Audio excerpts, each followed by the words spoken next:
off-season time for the 49ers.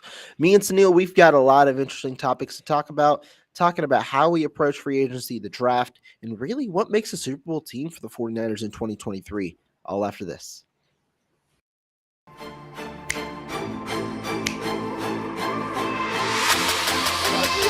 go get him. Let's go get him today, man. Let's go. Hey, dominate on 3. 1, 2, 3. Dominate.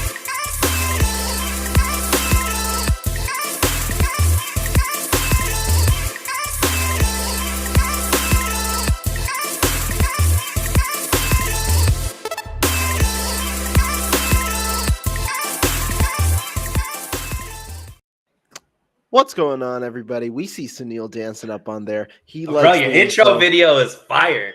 I love it every time I get to hear it. Hey, that's how it is. Shout out to the guy, Jesse Naylor, obviously, the mastermind behind the graphics there. So appreciate you for tuning in. But guys, thank you guys so much for tuning in. We've got a fun show today. Sunil, how you doing, man?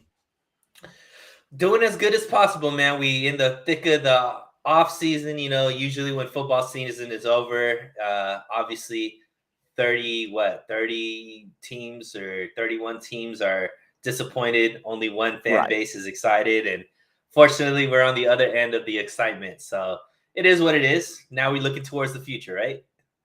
Exactly. I mean, that's how it is. As soon as we lost in the NFC Championship game, it's just you turn the switch, flip the switch, you go on to the next thing because you've got something else to talk about now. So a lot definitely going on, but that's what we're here for. That's what we're here to break down. So we've got off-season talk, but Sunil, where do you want to start? Do you want to start with let's start with free agency. Let's start with free agency and let's talk about kind of this roster as is.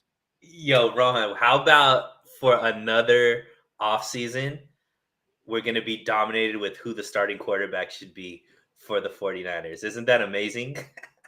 No, not really. I saw it in the script 6 years ago. So I've known for a while. I've known as soon as we hired Kyle Shanahan that this was going to be the issue, that we were going to have quarterback situation after quarterback situation, that we'd go from Brian Hoyer to Jimmy Garoppolo, not Patrick Mahomes, and then we'd end up here.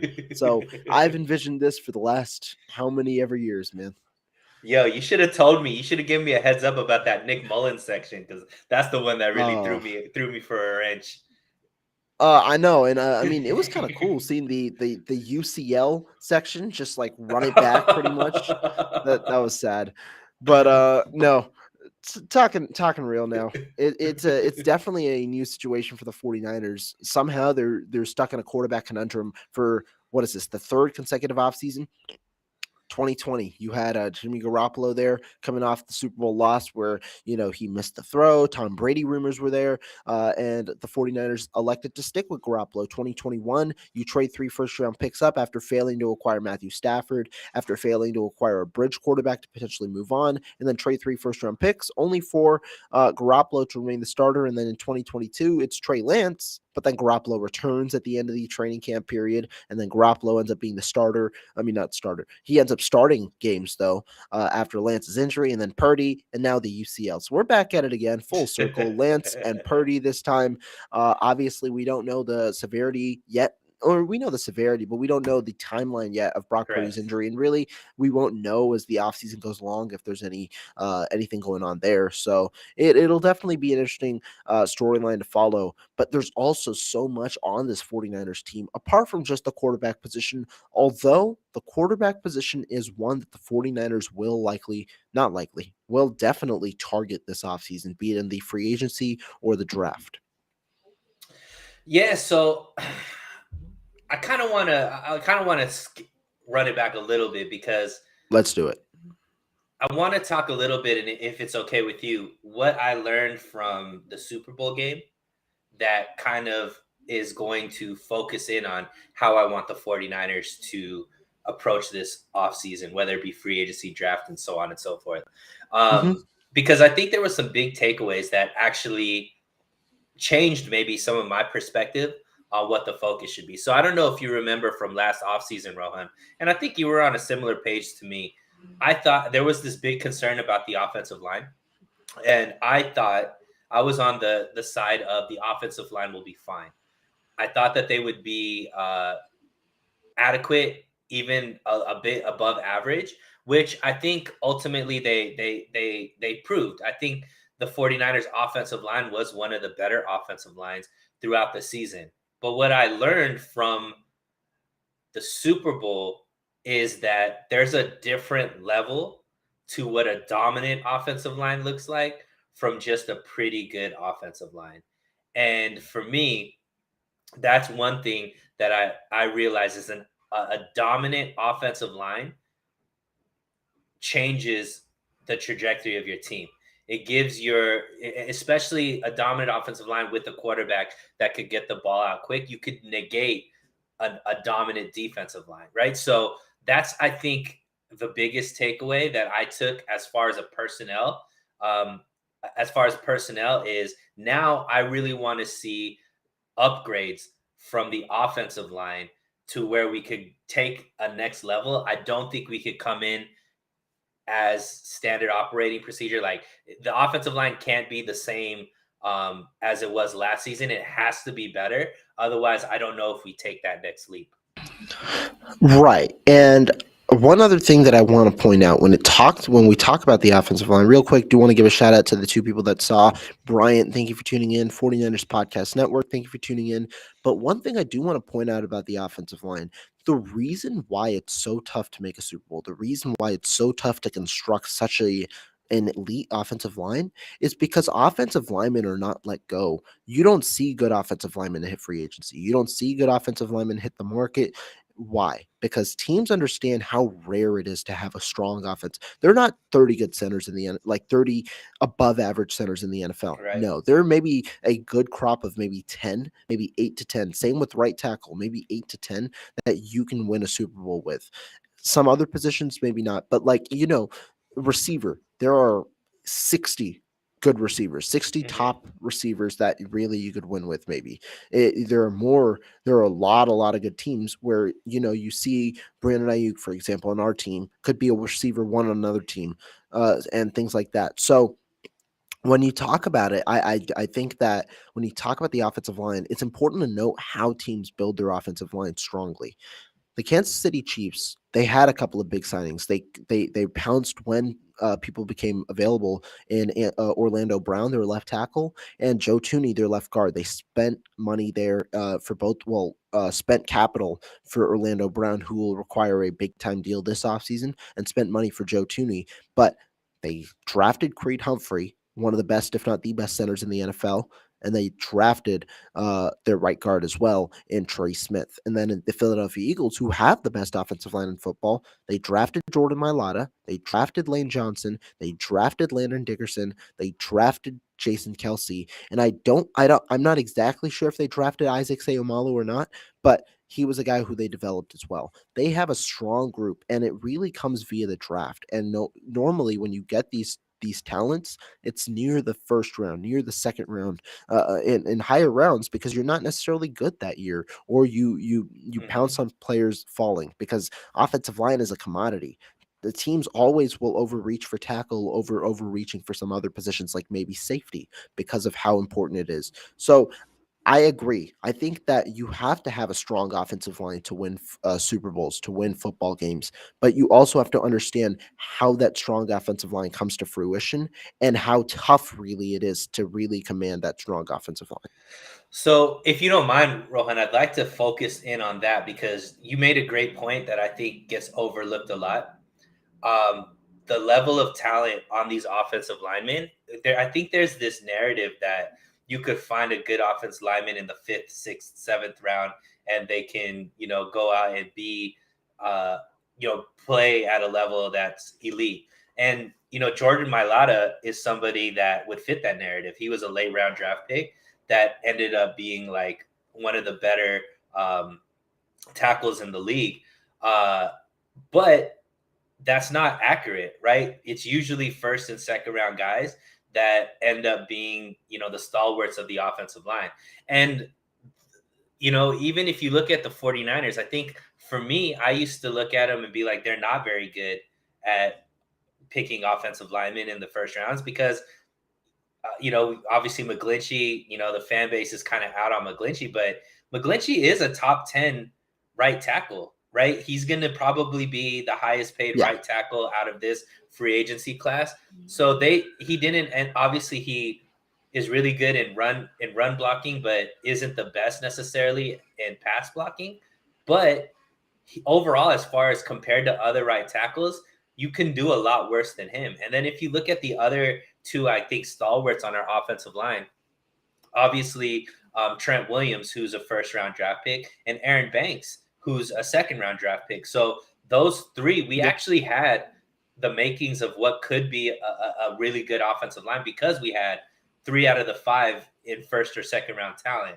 Now, I think both you and agree that McGlinchey's probably gone. He's going to be too expensive for what the 49ers are going to afford or spend on their offensive line. But this is kind of what my mentality is because do you agree with me that they do need to upgrade? Like they can't just putting Colton McKivitz in at right tackle isn't gonna make them closer to a Super Bowl. Would you agree or disagree with that? I agree in that I think that if you don't re-sign Mike McGlinchey, your right tackle will not upgrade it likely in 2022. I don't think that there's an upgrade if you don't go and get a free agent. Got you. So that's where I think my strategy would be. And I know you said what free agents. I think if we could focus maybe on specific groups, how we Let's do solve it. that, and Yeah. we'll start with the offensive line. So what my strategy would be, and this actually comes from a lot from your input, is that originally when we first initially earlier this off season or last off season or earlier in the year, your thought process was Spencer Burford ultimately was going to be the right tackle of the future for the 49ers. And he obviously showed some promise at right guard, but definitely needed some room for improvement. But he's been a tackle his whole senior year.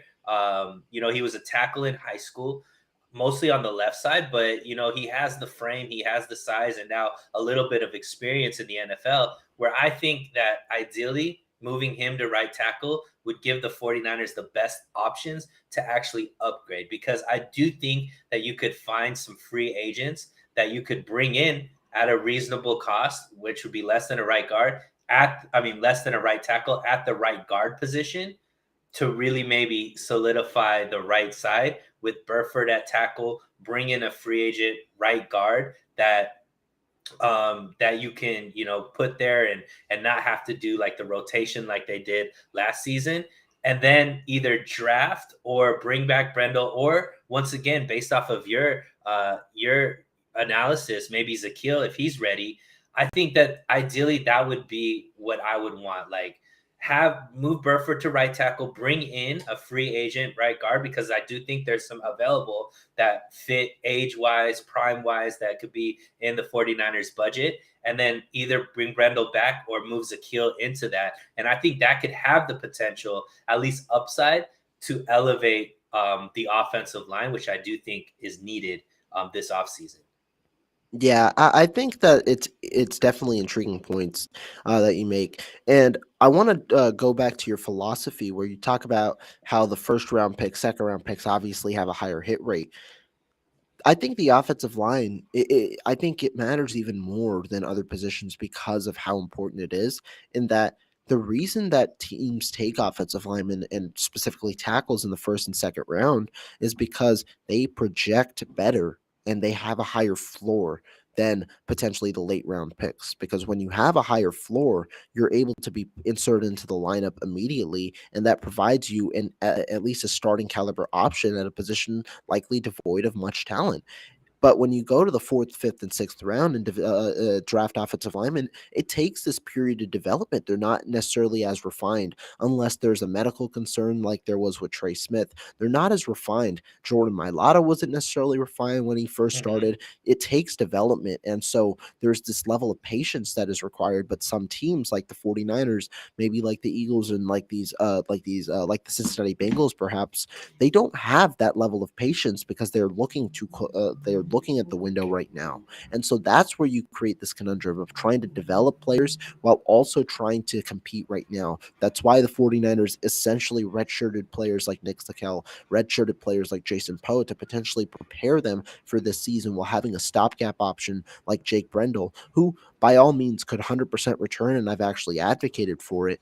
But you have the stopgap option, a guy who you believe can play until you develop other guys that were drafted in later rounds to potentially fill that role and play at a level similar to those. On the Spencer Burford right tackle topic, I think it's intriguing. I've said it before earlier this season. I don't think I'm as bullish on the idea, though, as I was earlier in the season. I do think that Burford still requires a good amount of refinement, and I think that it might make it the learning process a little harder if you move him to right tackle. I do believe that his potential, he could be a very high caliber player in terms of his potential if he was a right tackle, but I do also think the 49ers prioritize the floor. And I think his floor might be higher at right guard given the familiarity at the position and moving positions, switching positions once again after adjusting to the NFL in year one might have a little bit of a longer learning curve, which I don't know if the 49ers can necessarily afford if they're trying to have this championship window, which is why you see the reports that they're potentially grooming Colton McKivitz, a guy who essentially spent this entire last year playing tackle after flip flopping positions. He is the guy who they're grooming to potentially start at right tackle. Yeah, and I don't know if it's enough. I mean, we've seen McKivitz, and McKivitz is a serviceable player. He's somebody who's come in spot duty in big games, right? Namely, 2 years ago against the Rams in week, I think it was 18 or something like that, where he came in when Trent Williams was out, and he played decent against the Rams in a must-win game that ended up being the game that got the 49ers into the playoffs. But long term, even stopgap for a year, does that help? And I don't know if it does, because I don't think whomever the starting quarterback is, whether it's Purdy, whether it's Lance, I think that when you go up against dominant defensive lines like the Eagles, like I think the Chiefs would be, like, I'm looking at it from the perspective of to win a Super Bowl, right? That's my right now at this point. That's what I'm looking for. How do we get this team to win a Super Bowl? I don't know if McKivitz, Burford, Zakeel, Banks, and Williams is a good enough offensive line. I want to give a name to you, and you tell me. I don't know if you know much about this player, Go but for it. let's say if we do right tackle Burford, Ben Powers, Okay. guard out of Baltimore, has played both left guard and right guard. 27 years old, Right. probably be 8 or 9 million a year. But if we could move him into right guard, and whether it be Zakil or Brendel at center, him at right guard, and then Burford, to me, I think that can give you the opportunity, because you have a good, reliable veteran player there in the middle of two players that are learning. And I think that's where we can actually see an elevated level of play from the offensive line in that type of situation. What would you think about that? And Ben Powers is just a guy that I look at, because I know the Ravens are a very run first type team. So he would be somebody who I think could and he's used to having a scrambling quarterback. So he's used to, playing in a probably similar type system as the 49ers. But I just think right guard, you could find a veteran that is more of an upgrade. What would you think about a strategy like that? Do you think that could elevate the offensive line to the point that it significantly changes the 49ers' ability to make it to a Super Bowl? Ben Powers is intriguing. He's a solid player. I just think one of two things. One, I don't think it's necessarily realistic because the 49ers showed last year in the Laken Tomlinson news that really they don't prioritize guards as much as they prioritize tackles.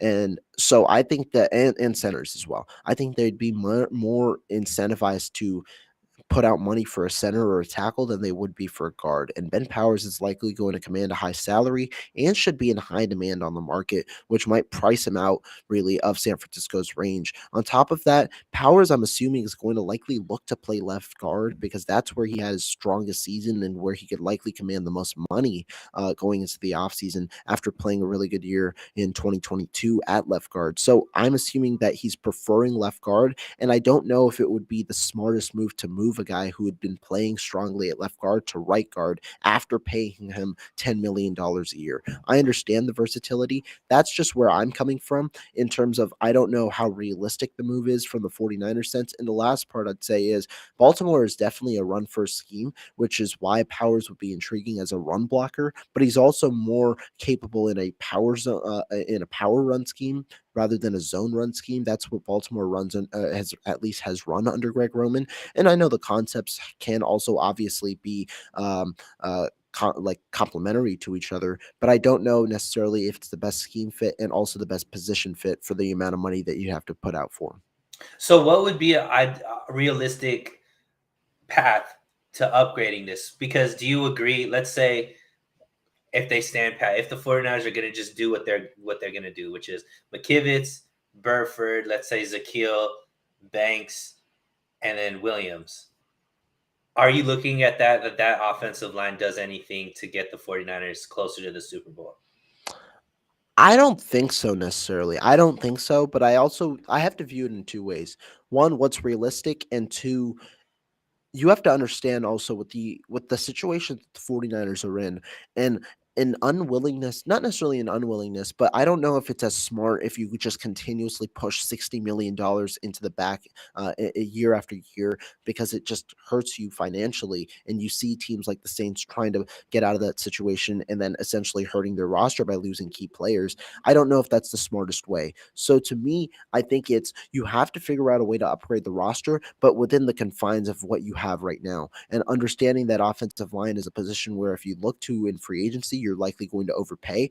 I think the smartest way to try and upgrade the offensive line is what I said earlier. It's in the draft. In the draft this year, there are several mid-round kind of tackles that I think intrigue me. I've watched guys like Wanya Morris. There's guys like Jalen Duncan, Matthew Bergeron, guys who you can go and potentially even trade up for, given that teams normally do reach for tackles.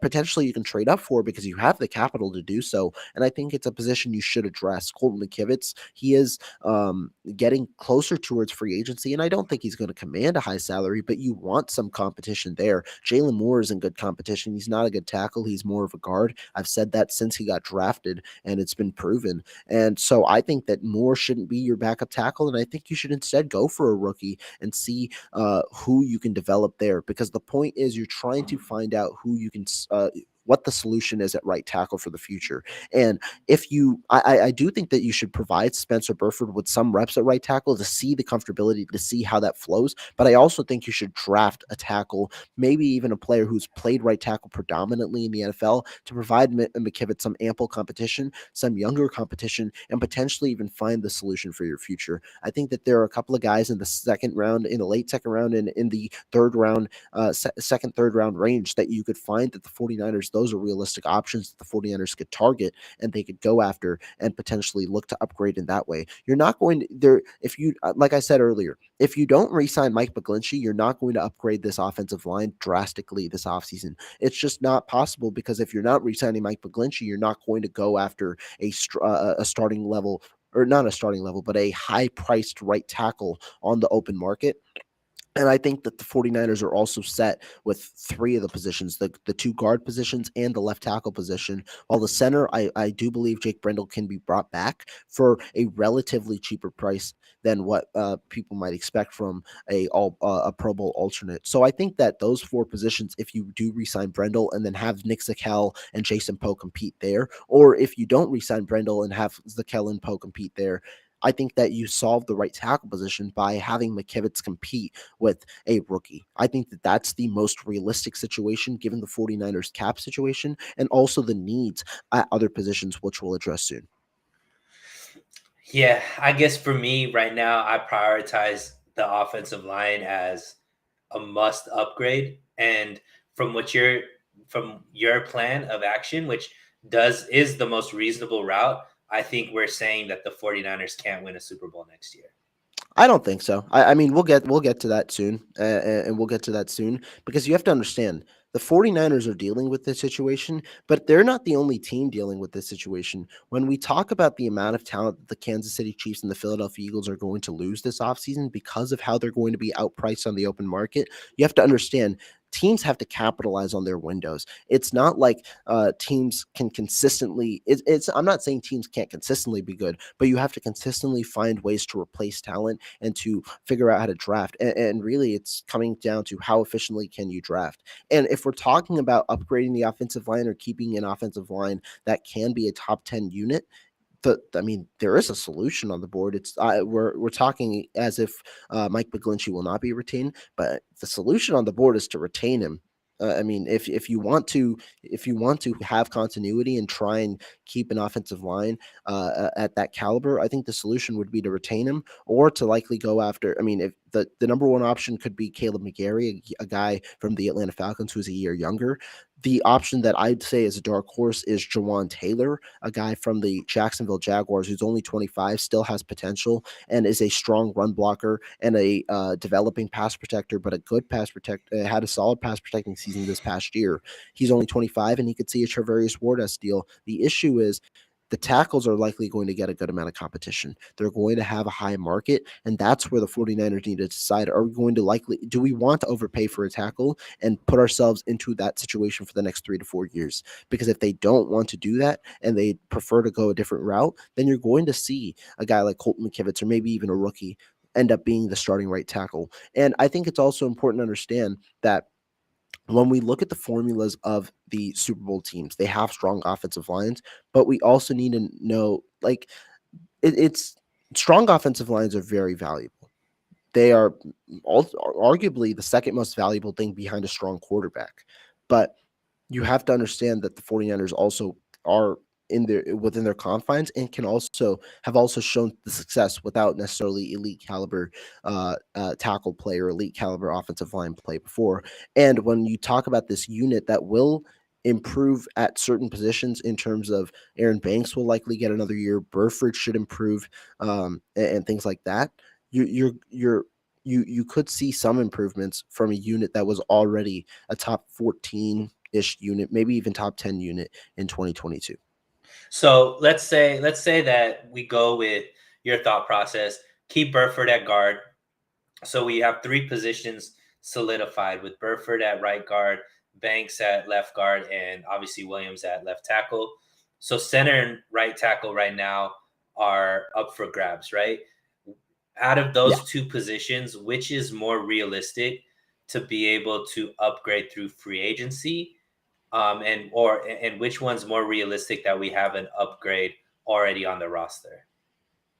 Upgrade is it's a tough word, right? Because it is sometimes tough to upgrade. I mean, it will be tough to upgrade if you're looking to try and upgrade a Pro Bowl alternate player in Jake Brendel. And I'm not going to say Jake Brendel's a Pro Bowl player. I don't believe that myself, but it's going to be tough to upgrade because, I mean, if you talk about the top centers on the market, a lot of them, I mean, it's questionable, really, as to where you'd necessarily go.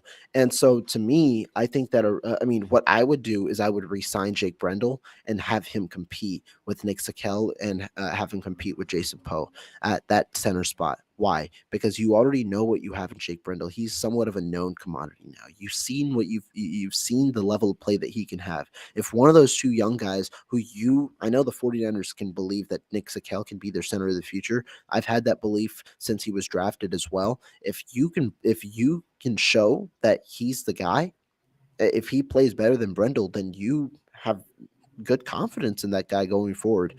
I'd assume that could be the plan at center. What I kind of contract personally, would you give to Brendel? Because here's the thing when it comes to free agency that we're going to have a problem with throughout is right now there's four other teams in the league that know the 49ers personnel really well as well, right? There's yeah. the Texans, there's Miami, there's the Jets, and now the Titans as well, that all are going to be looking to pick guys from the 49ers. So what kind of contract would you give to Brendel? Because if he's in competition, you probably don't want to sign him to a long-term type thing because obviously you're looking for the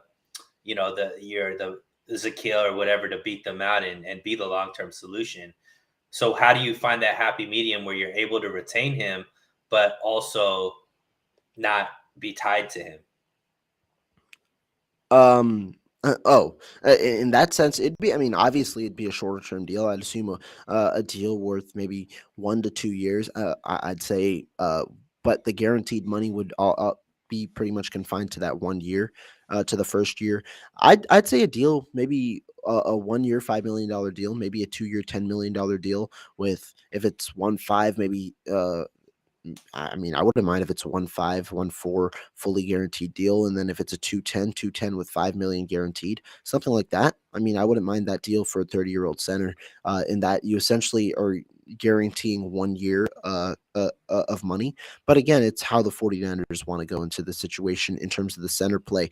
Like I said, I would bring him back. I think that he provides you a at least a known commodity at a position that you don't have known commodities as. And if someone beats him out, then you have a better option. If they don't beat him out, you have an option that you know that you can work with, and other options that you know that you can continue to develop. Cool. Cool. Well, what was so? I think for me, I'm really emphasizing the offensive line. What do you think? What position group are you really emphasizing for the to see the kind of step forward you want to see from the 49ers? That's a good question. I mean, to me, the top three positions in terms of building a Super Bowl caliber team that we've seen in the past, and for the 49ers philosophy: strong defensive line, strong offensive line, strong quarterback. The 49ers, they're going to have to figure out that quarterback situation. And if we'll talk about quarterback in a little bit in terms of what they can do. But offensive line, to me, I think that is very important. But I also think that you have to understand the way that teams normally build their offensive line, and how the 49ers are confined right now with the not only with the cap space that they have, but with the without the affinity to overpay for the position, and also with the draft potentially pairing out to have strong tackles in the second and third round. So to me, I would prioritize the defensive line. I think the defensive line took a step back in 2022. I'll be the first to say it. I was wrong. I thought this defensive line would be better than 2019. That's wrong. I thought that the amount of depth would overcome the amount of star talent that the team had in 2019. And no, instead, Nick Bosa he had the best year of his career, and Ark Armstead was still very capable when he was playing. But the supporting cast, while definitely flashing at times, Charles Omeni, who had a very good pass rusher win rate, he was a strong pass rusher, and I'd look for the 49ers to bring him back. But the remainder of the cast, Samson Ebukam, he was up and down as a pass rusher, good run defender, but up and down as a pass rusher. And the issue is, when you have so much depth, but not necessarily enough star talent, you're looking at who's on the field. The depth is cool, but it's the four that are on the field that are making the impact. And you need the impact to happen more and more often. The sacks weren't necessarily there this year. The pressure rate wasn't as high as you'd want it to be for a team predicated on a strong defensive line. That's where they're investing a lot of resources into. And so to me, I think that you need an improvement there. A couple of guys that I'd look at. I'd go for the defensive tackle position. I think that provides you a lot more value, because you can be versatile with your guys. Play them the one tech, play them the three tech, maybe even the five tech, with the way the 49ers like to interchange their defensive linemen. My number one guy would be Deron Payne. Deron Payne will be expensive, but he's young. He fits the 49ers formula. They've looked to go younger in free agency, and he's a three-down player. That's the thing with the 49ers. They have Ark Armstead and Nick Bosa. Both are three-down players, but they don't have many three-down players. They have guys that they rotate for pass rushing situations, for run stopping situations. And while it works, it creates sometimes unfavorable situations where you have guys stopping the run or rushing the passer when you want maybe another personnel in based on what the offense does. And so having those players that you can depend on, especially when it comes to the postseason, to make plays, I think that's extremely important. Deron Payne's a guy who can be a three-down player, has shown significant flash as a pass rusher, but also as a run stopper. I think that that's valuable. And defensive tackles, they're becoming more of a premium in the NFL. You're going to see teams look to prioritize that. Why? Because it's becoming a more pass happy league. So you want the guys up front to really create havoc. And in lighter boxes, because teams are playing a lot more of the nickel formation, you want the guys up front to be able to stop the run. And Deron Payne, that's something he can do. A pairing of him and Armstead takes pressure off of Armstead, and potentially some more double teams off of Armstead, allowing him to operate to where his contract stays essentially says so. And then you Valuable. have, yeah, exactly. And then have Deron Payne can be there as well, a guy who can wreck the game. I think that he'd be valuable. Another guy who I think that showcased his talents this year was Javon Hargrave. He's a little older. He's already 30 years old, but I think he's been one of the more underrated players. And if the 49ers can get either at a good deal for the next few years, I'd definitely be happy with it. I love the Deron Payne signing. Like that would be the dream. You know how like Charvarius Ward was the one big name that they brought in, or the one splurge that they brought in. If they're only bringing in one splurge, I'd want that splurge to be Deron Payne, because to me, you put Deron Payne, match them with Arik Armstead and Bosa. It doesn't really matter who the fourth option is there. You could rotate that other edge, and I think you'll be fine, because the 49ers are always able to develop that one other Right. player. And but the problem is Kinlaw has been not what we expected Kinlaw to be, right? He's a first round draft pick, top 15 draft pick that hasn't played anywhere close to that ability. And I think it's time to just give up on Kinlaw as far as depending on him in any type of way. And the way that you do that and rectify that is go out and pay somebody what you would have paid Kinlaw if he ended up becoming the player that you'd want him to be. So I think that's where Deron Payne comes in. Bring him in, kind of wash your hands with Kinlaw, and just be like, you know what, this guy didn't pan out the way that we wanted him to, but we still need that position to be settled. And to me, I think that solidifies your defensive line, where you can put minimum contract guys alongside those three players and be still a top defensive line in the league. In fact, even better than they were last season.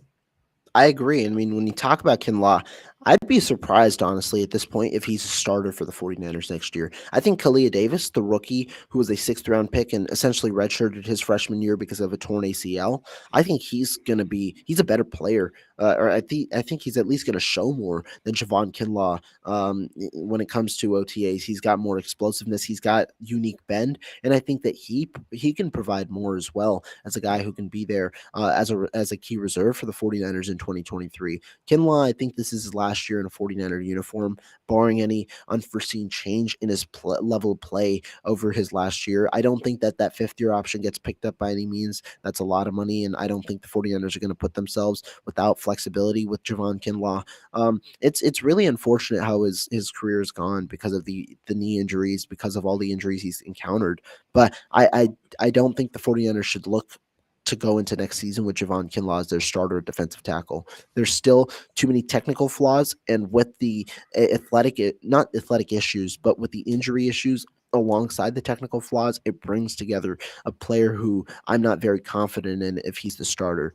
But there are several options for the 49ers, and I think that the defensive line is where they should look to make that one splash. I think they'll make one splash for sure, but I think that one splash defensive line is where I'd look. Yeah, and I mean, I don't know where the 49ers cap money is at. I know based off of from what I've heard from Jesse, right now they're like at 8 million or something like that. They have around 10.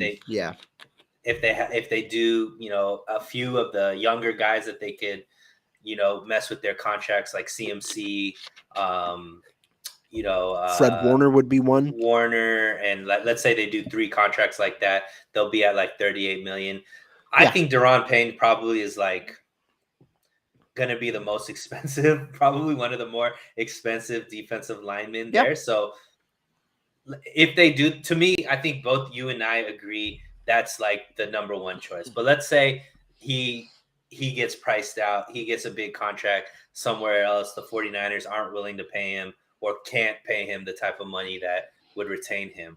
Another option I would look at, I know you said Hargrove, I think that would be a good like runner up, but maybe a guy like Yannick Ngakoue, bringing him in and solidifying the edge so that there's some help there for Bosa.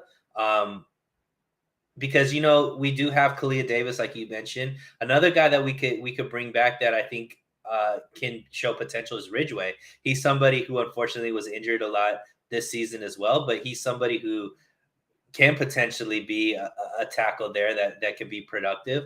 But I do think we need 3 stars. And we have I put Ark Armstead in that position of a star, even though his play is kind of teetering on that level. But we definitely have Bosa. I'll put Ark Armstead there. We need another guy that's as impactful.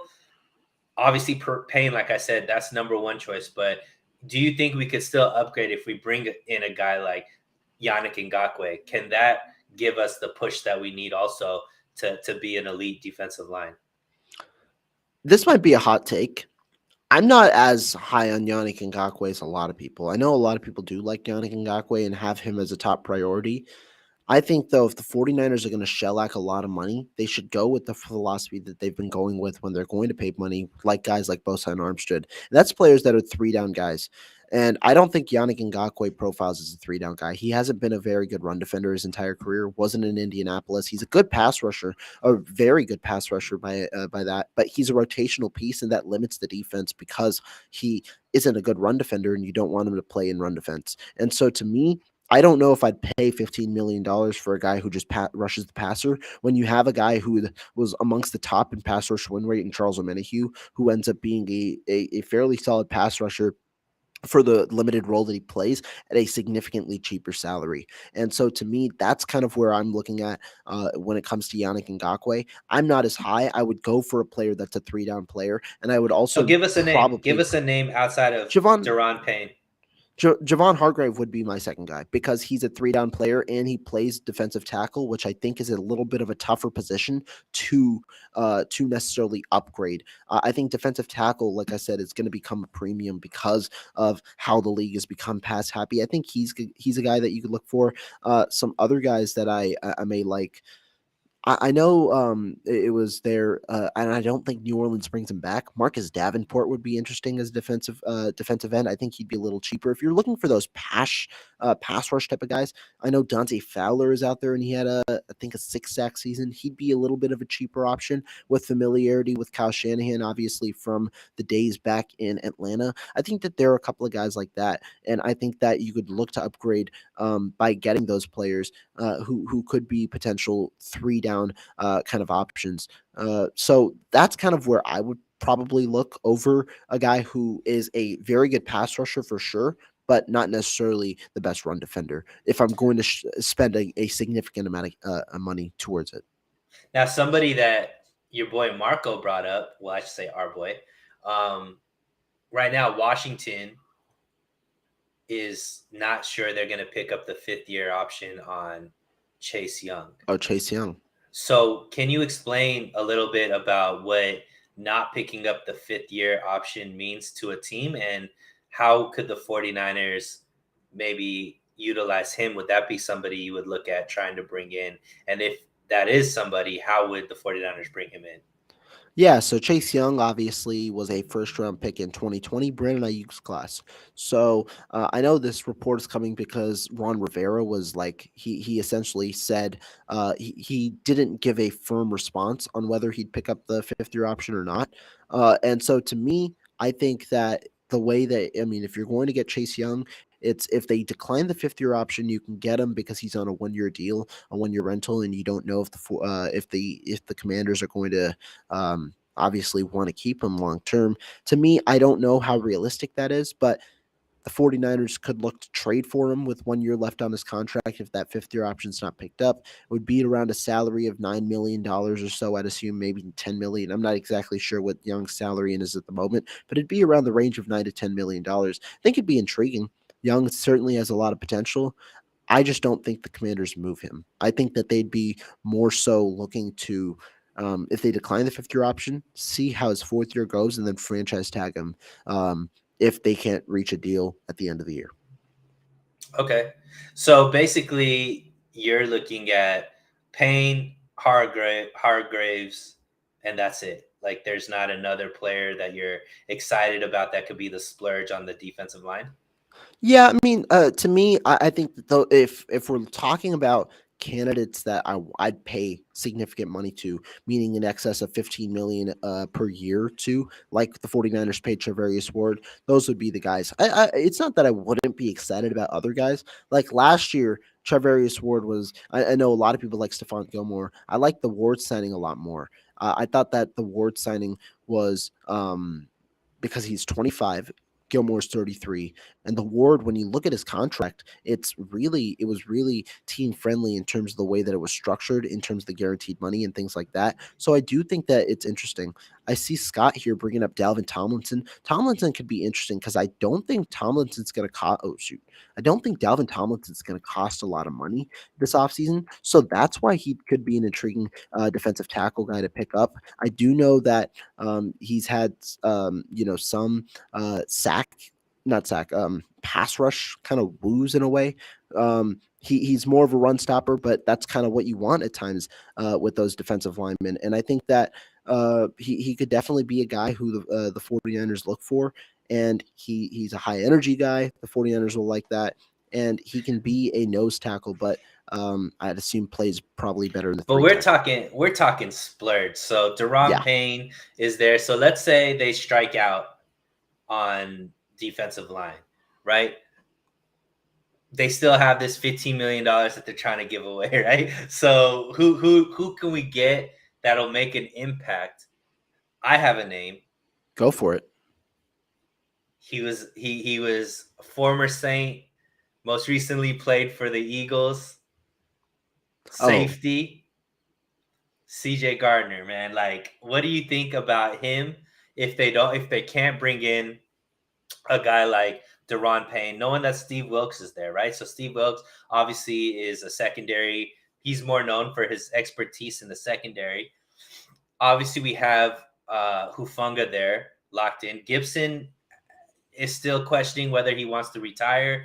It seems like you can't. If he does stay, he'll probably be with the 49ers for a 1-year deal. And obviously, he played really, really well this season as well.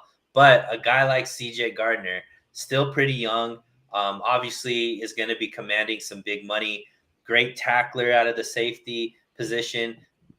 I would say probably better at, he reminds me of kind of what Jimmy Ward was able to bring. Somebody that could mhm. cover a little bit better, can be moved into the slot if you need him to.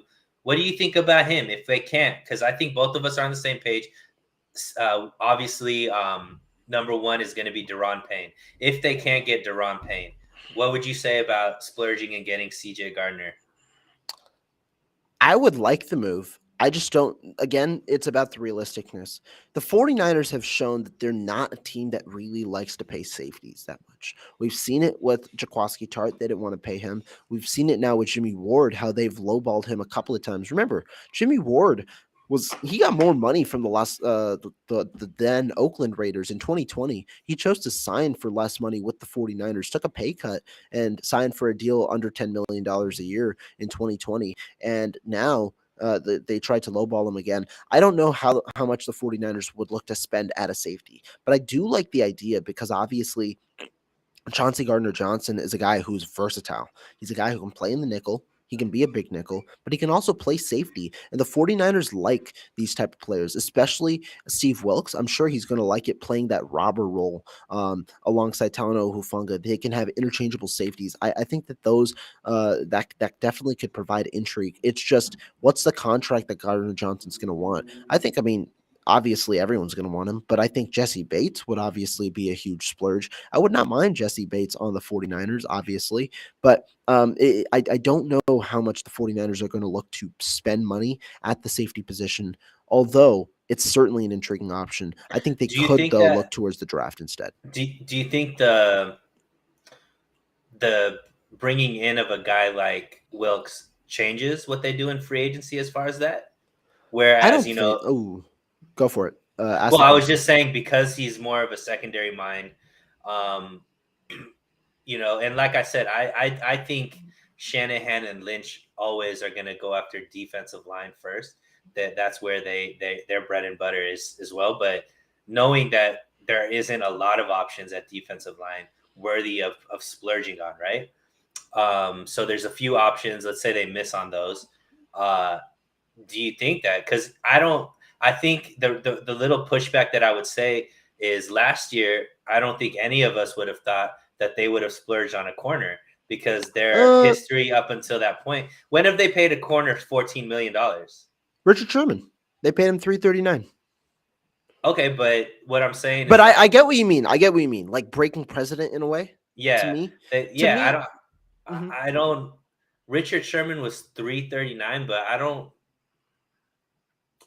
They with the deal that they gave, the deal that they gave, the deal that they gave Ward, I think, was a little bit bigger than Yeah, what we would have 342. expected, right? And it Mhm, was something that we didn't expect. It's something that they didn't really do in the past, is what I'm saying. So who knows? I do think that there could be a chance that they that Wilkes wants more talent in the secondary. So mhm. maybe they do go after a safety if they strike out on the defensive line. So I wouldn't put it out of the realm. I know that I don't it think so. Yeah, I agree. I agree. because I know that it hasn't been what they've done, but I also think I know a lot of the faithful doesn't believe this, but I do think that the team has shifted in some ways as far as what they do with personnel and things like that. So I think that they're willing to do that if they find a big enough need, especially because they have Hufunga there. So if they could get a guy like um Gardner Johnson, then their safety duo is set for some time. You know what I mean? Which is a really actually, especially if Lenore turns into who they want it to be, or they could get Mosley back, like that secondary is going to be set for at least 2 or 3 years, which is something that I think the team would like. You know, to not have to think about upgrading your secondary. You kind of just have one continuity for the next 2 3 years. I think that they definitely like it. I think I definitely won't push it out of the realm. I think corner it was more a little more expected than a safety maybe this year, but I still think that safety is not out of the realm. As for those schematic part, because you talked about Wilkes, there are two parts that I want to mention. I think that they should prioritize defensive line with Wilkes's defensive scheme because Wilkes is aggressive. He likes to call blitzes. He likes to kind of ride with his defensive linemen, and that's why because he trusts his scheme with the way that his back end works.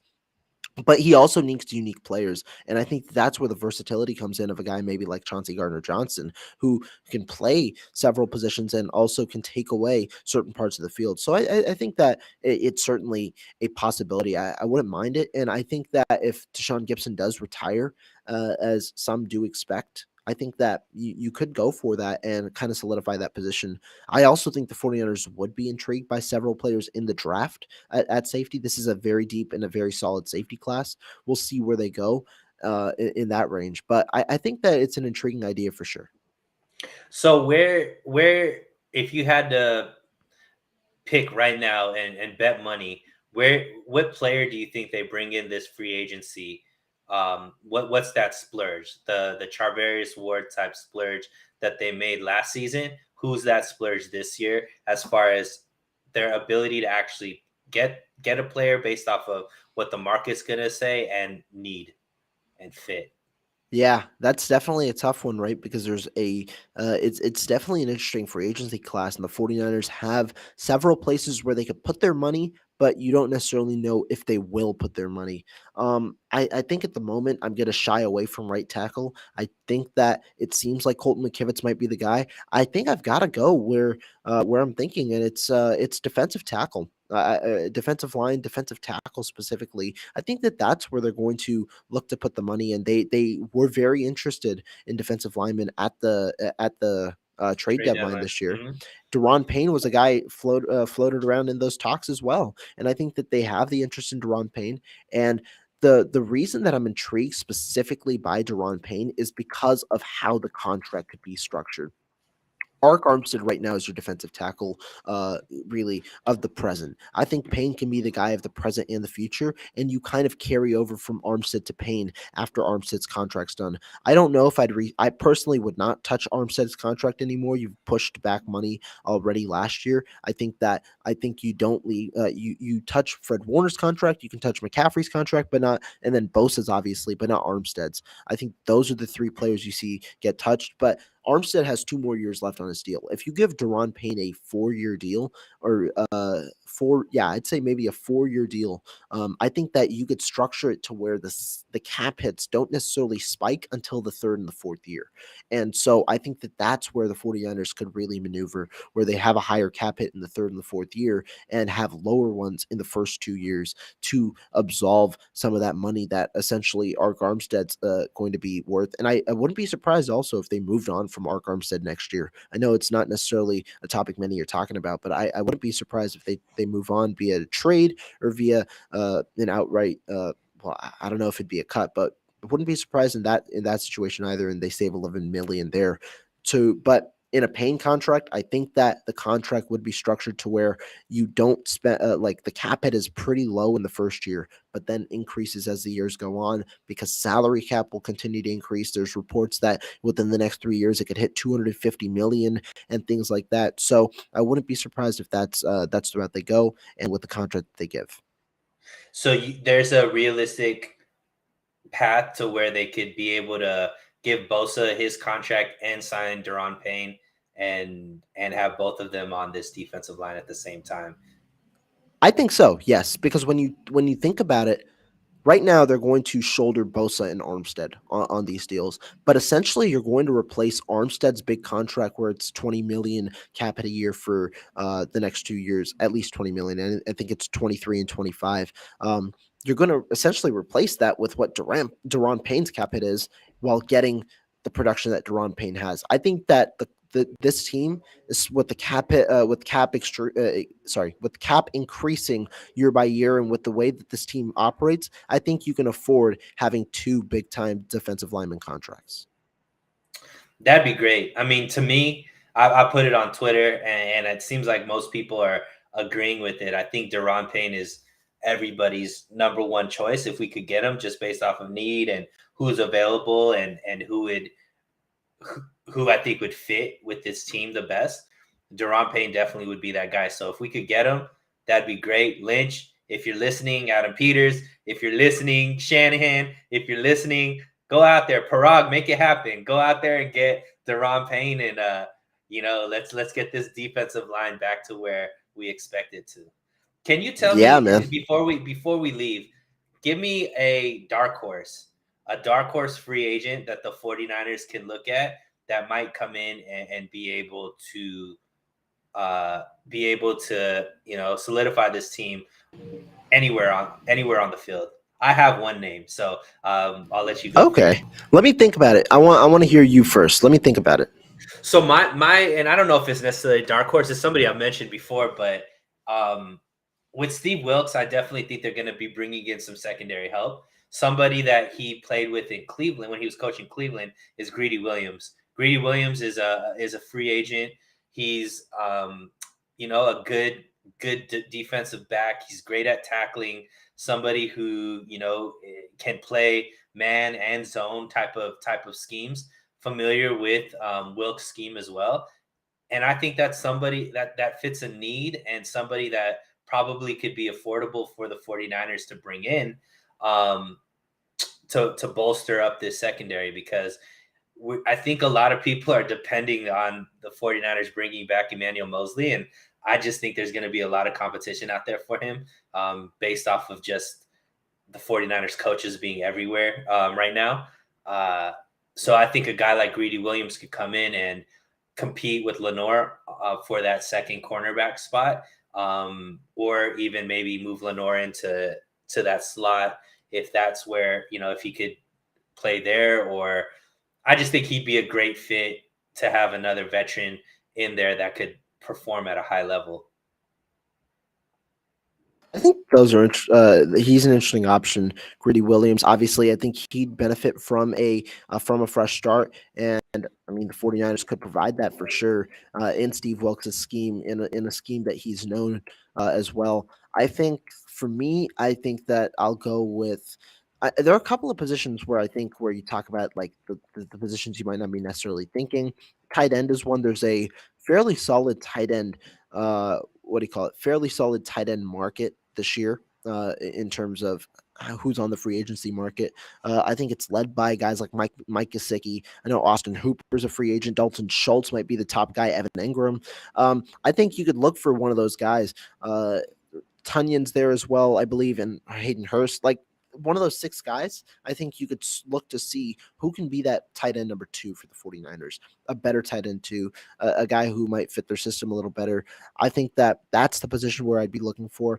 I think the 49ers' ideal plan at tight end would be, so you have Kittle, you have Charlie Warner. If you want to carry 4, you sign one of those top 6 and then draft a guy. If not, then you sign one of the guys to a deal, maybe not too much guaranteed money, but see on a 1-year deal to where it's a friendly scheme for them. And then you draft a guy and have those 2 compete for 10 and 3. Yeah, I think definitely this is the year where the 49ers have to draft a tight end. I know we're kind of running out of time, but maybe next time we could talk about draft strategy and Draft go over strategy is that. going to be fun, man. Yeah, we'll definitely talk about it on the next episode. But Suneil, it's been fun, man. A nice Yeah, hour. man. We got to talk about some free agency stuff. Glad to have you on the show. All of you guys in the chat dropping your comments on the free agents that we talked about. I appreciate you guys keeping the chat popping and keeping tuning in for the entire hour. Thank you guys so much. Any last thoughts, Suneil, before we head on out? Nope. Just make sure you subscribe to both of our channels. And I know Rohan's getting more and more active streaming and things like that. The goal is for me to do the same thing. So we love your support. Appreciate you jumping in. Yes, sir. Stay tuned, guys, because we'll be back soon, and we'll be talking about the draft in that next episode. So stay tuned. Follow on with the Rohan Chakravarthi show. And be sure to check out So Real Sports Talk as well, because Sunil's doing good stuff with his channel as well. Sunil, you gotta take us with the outro, man.